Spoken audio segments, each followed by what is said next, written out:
அந்த சப்ஜெக்டை முடிக்கிறேன். இன்னொரு செய்தி, அணுமின் நிலையம் கூடங்குளம் எங்க இருக்கு? கண்டுபிடிச்சுக்கங்க, அது எங்க இருக்குன்னு பார்த்துக்கங்க. அது பக்கத்துல ஒரு அற்புத தலம் ஒன்று இருக்கு, விஜயாபதி.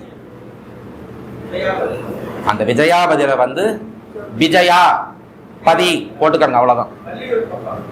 வள்ளியூர் பக்கம் அணுமின் கூடம் கூடங்குளம் அது சொல்லிட்டாலே போதும், போயிடலாம், அங்கே போயிடலாம்.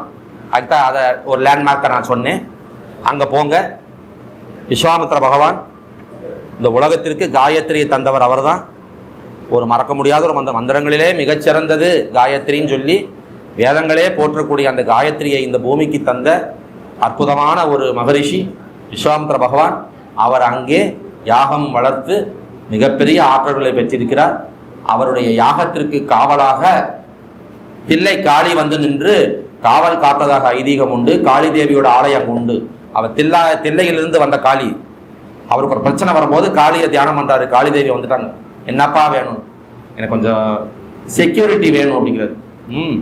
நான் இருக்கிறேன், யாகத்தை நடத்தும். செம்மையா யாகம் முடிந்தது. அந்த மகானுடைய காலடி நடந்து அந்த கடற்கரையில் நடந்து போனவர் அவர். ஒரு அணு இருக்காது அதுல. அந்த அணு நம்ம மேல பட்டதுன்னா என்னாகும்? பல ஜென்மத்தில் நாம் செஞ்ச கர்மங்கள் போயிடும். உங்கள் ஜாதகத்தில் சூரியன் இருக்கும் மாதம் எது? அந்த மாதம் நீங்க அங்க போகணும். அதே வீட்டுக்கு சூரியன் வருவார். வானிலை பிறந்தவங்க அத்தனை பேருக்கு சூரியன் அங்க இருக்கார். ஆவணியில பிறந்தவங்களுக்கு அடுத்த மாசம் சூரியன் வருவார். புரட்டாசி ஐப்பசி கார்த்திகை பார்த்துக்கங்க.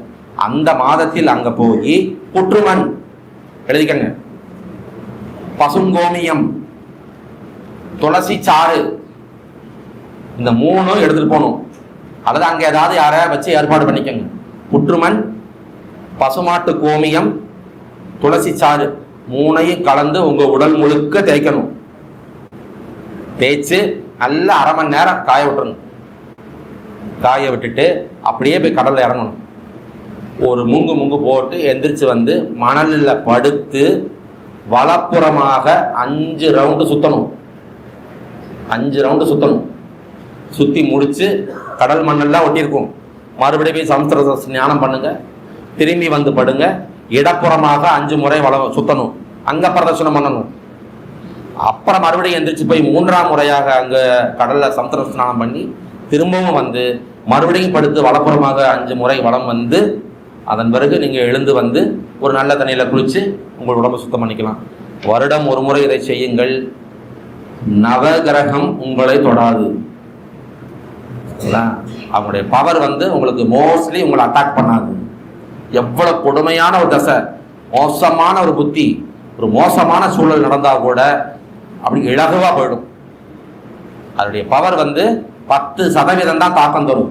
90% நம்ம தப்பிச்சிடலாம். இதற்கு இந்த அற்புத பரிகாரம் உங்களுக்கு உதவும் என சொல்லி